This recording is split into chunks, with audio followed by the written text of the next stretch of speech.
For today's video, I'll be going over some common myths about cherry shrimp and sharing my personal experiences with them. So first up is the myth that cherry shrimp only eat algae. While they do consume various types of algae, they'll actually enjoy a much broader diet.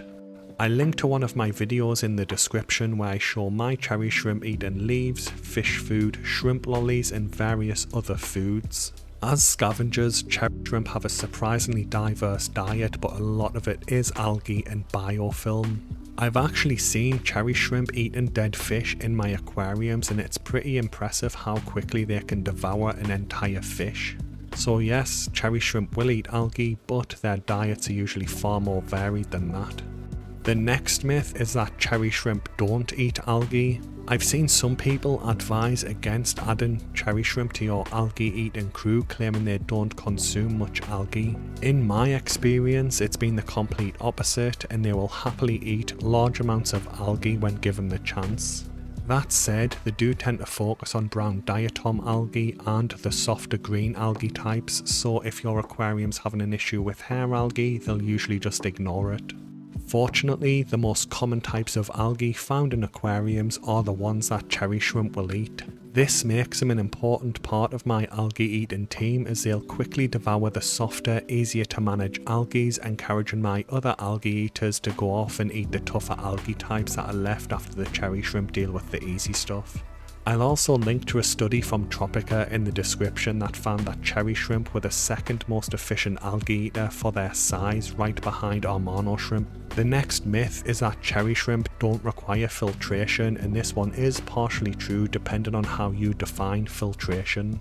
I've created a video on filterless shrimp tanks, as well as several setup videos for my shrimp tanks and shrimp jars, which I'll link in the description. I always try to make it as clear as possible that those tanks don't need a technical filter because the plants provide natural filtration.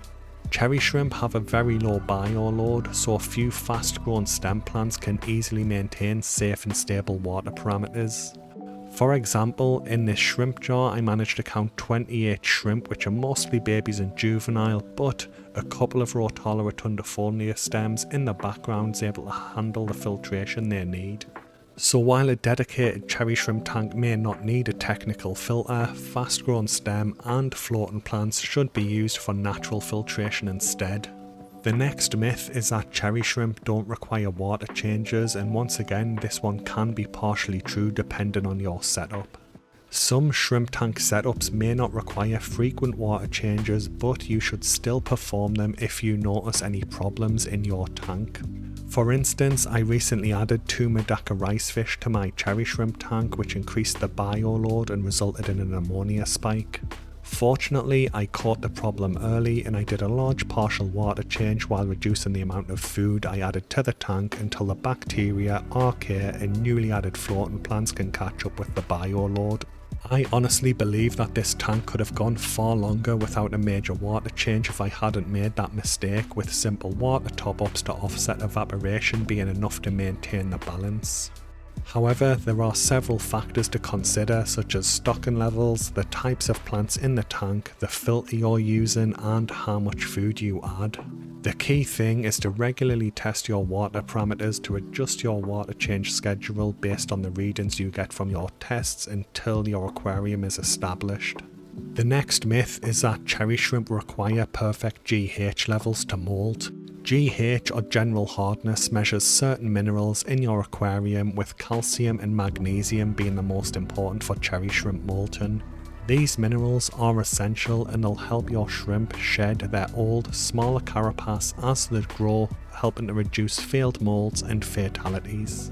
Since my tap water is soft with a low GH, I've been using a shrimp salt product to increase GH levels to those that can support healthy molting. However, I have successfully grown large shrimp colonies in my older tanks without using shrimp salt, proving that the shrimp can molt at low GH. I still plan to add shrimp salt to my breeding setups because baby shrimp molt far more frequently than adults due to their rapid growth. When it comes to my larger tanks, which usually only have the rejects from my breeding lines, I'm probably going to stop adding the shrimp salt to them and just see what happens with the low GH levels. So while cherry shrimp can molt outside of the commonly recommended GH levels with surprising success rates, they may just suggest that the GH ranges you see recommended online could just be incorrect to start with.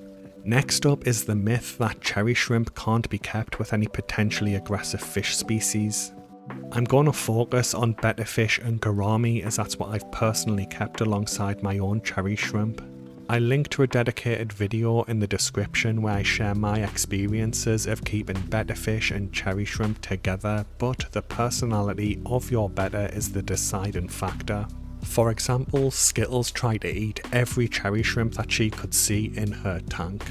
On the other hand, Stitch only went after the tiny baby cherry shrimp that got too close to his face, but other than that he'd just leave them alone.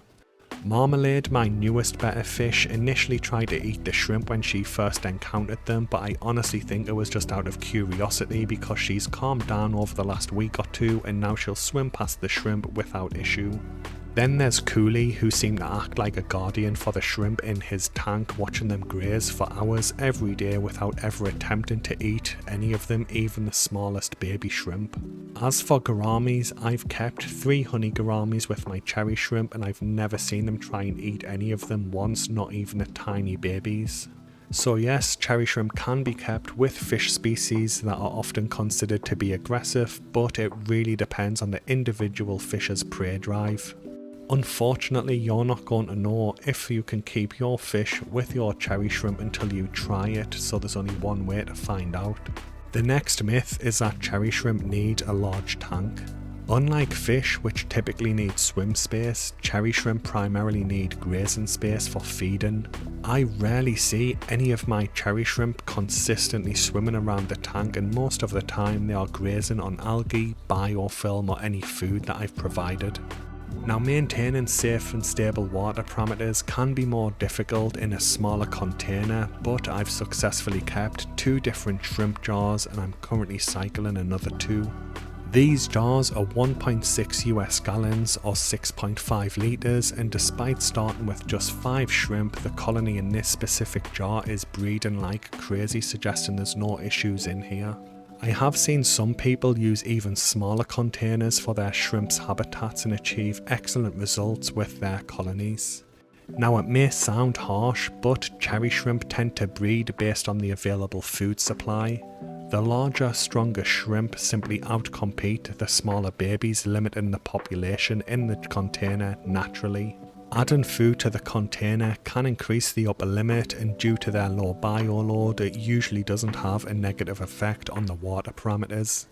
This can let you breed a large colony of shrimp in a relatively small container without issue. So no, cherry shrimp don't require large tanks, and you can keep them in jars or plastic storage tubs to keep your costs low. The next myth is that all Neocaridina shrimp colours are equally easy to keep. Now, red cherry shrimp are the most common type, but there's various other colours in the hobby. For example, my yellow Neocaridina shrimp have been very easy to maintain, and in my experience they are almost, if not just as hardy as my cherry shrimp. I've only had my Bloody Mary shrimp colony for a couple of months, but so far they've been just as easy to keep as my yellow Neos and my red cherry shrimp. On the other hand, my orange Neocaridina have been a bit of a pain, and it took me 3 attempts to get a stable breeding colony, with the first 2 attempts failing completely. Now, I haven't personally kept green Neoca, but I have heard other breeders say that it's challenging to get them to breed true, and they do require a lot of culling to maintain the bloodline. So if you are new to shrimp keeping and looking to start your very first colony, I highly recommend red cherry shrimp, as they're easy to find, cheap, and in my experience they're very hardy. A second option could be yellow Neocaridina, as they've also been hardy for me, but they can be a little more difficult to find and they're usually a little bit more expensive. The final myth is that you don't need to cycle a shrimp tank.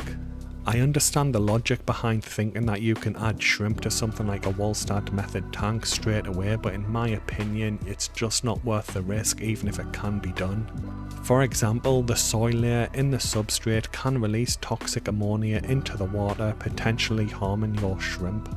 My shrimp breeder includes a note with all orders advising against adding shrimp to newly set up tanks because of the copper risk from the new plants.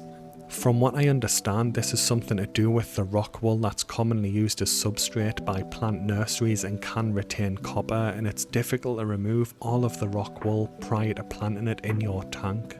Now, high levels of copper can be toxic to your shrimp, and I do think the risk of this actually happening is very small, but in my opinion it's just safer to wait a month or two before introducing your shrimp to a new tank.